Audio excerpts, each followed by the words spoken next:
Everyone, আজকে আবার একটা নতুন রেসিপির সঙ্গে। এর জন্য একটা মশলা প্রথমেই আমি বেটে নিচ্ছি। নারকেল কোড়া, 4টে কাঁচা লঙ্কা, 3 কোয়া রসুন, এর সঙ্গে লাগবে আমার সর্ষে, সামান্য একটু পোস্ত। সর্ষের তেলের মধ্যে কালো জিরে ফোড়ন দিয়ে ঢ্যাঁড়সটা দিয়ে ভালো করে ভেজে নিচ্ছি। হলুদ, কিছু কিছু ভেন্ডি যেগুলো ছোট সেগুলো গোটা রেখেছি, আর যেগুলো বড় ভেন্ডি সেটা দুভাগ করে নিয়েছি। এবার দিয়ে দেবো সামান্য পরিমাণ নুনটা দিয়ে দিলাম পরিমাণ মতো।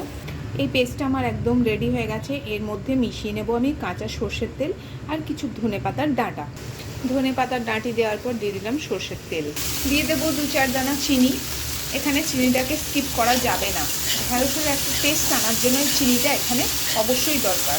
তো যাদের সুগার আছে তারা সামান্য একটু মিছরির দানাও ব্যবহার করতে পারেন, কিন্তু যদি অসাধারণ টেস্ট পেতে হয় একটুখানি মিষ্টি কিন্তু দিতেই হবে।